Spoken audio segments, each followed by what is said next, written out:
Veja agora os principais tipos de ônibus, dos urbanos aos rodoviários, as diversas classificações e configurações de acordo com as características e tipo de uso, com curiosidades e exemplos.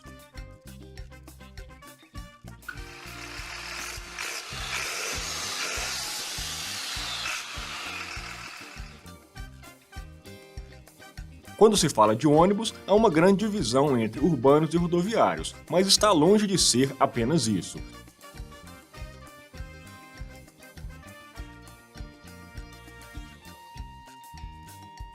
Primeiramente, falando de urbanos, a ABNT faz uma divisão de acordo com o comprimento, peso bruto total e capacidade de passageiros, totalizando 7 categorias, sendo elas micro-ônibus, mini-ônibus, midi-ônibus, ônibus básico, padrão, articulado e biarticulado.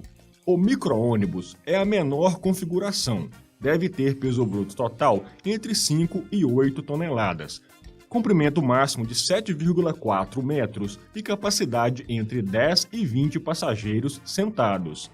Essa configuração foi criada para uso no transporte de passageiros com maior agilidade e economia. Teria maior destaque no início da década de 70, com a criação pela Caio do clássico Carolina, de 1972, sob chassis Mercedes LO 608, e também Marco Polo, com o modelo Júnior, também de 72, modelo Sênior da década de 80 e Volare da década de 90, que posteriormente se tornaria a mais completa linha de micro e mini ônibus. O mini-ônibus é uma versão um pouco maior que o micro, deve ter peso bruto total entre 8 e 10 toneladas, comprimento máximo de 9,6 metros e capacidade mínima para 30 passageiros, incluindo quantidade permitida de pé.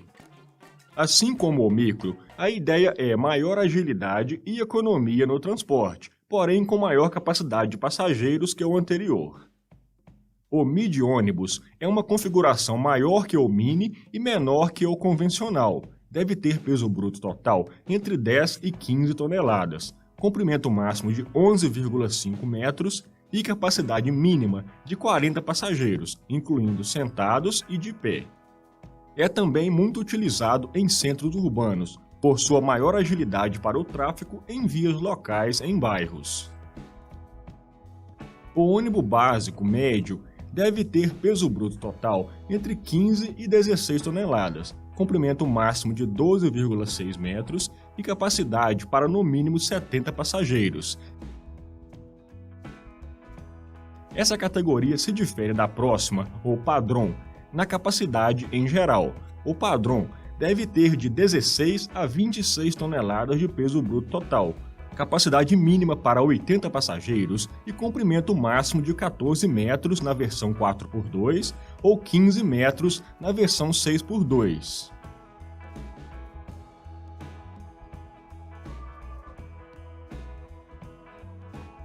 Os ônibus articulados, podendo ter de 3 a 4 eixos e até 18,6 metros, devem possuir peso bruto total entre 26 e 36 toneladas e capacidade mínima de 100 passageiros.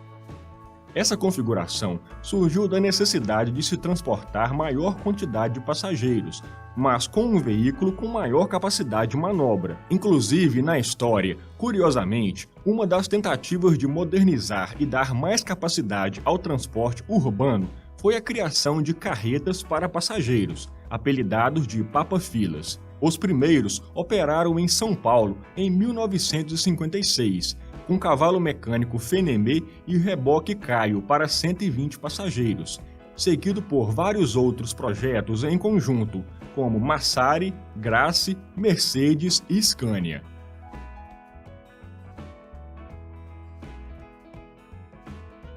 Também houve uma configuração tipo Romeu e Julieta em 1974, da Marco Polo em parceria com a Randon.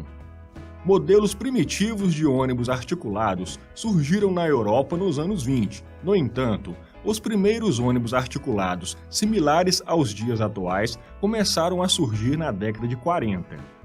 No Brasil, o primeiro articulado foi produzido por volta de 1978, um Caio Gabriela de chassis Scania B111. Na mesma época, foram introduzidos também ônibus rodoviários articulados. Embora tenham sido testados modelos da Nielson e Marco Polo, eles não teriam vida promissora no país, embora existam essas configurações, mesmo que raras, em outros países. Os articulados urbanos. Atualmente há vários modelos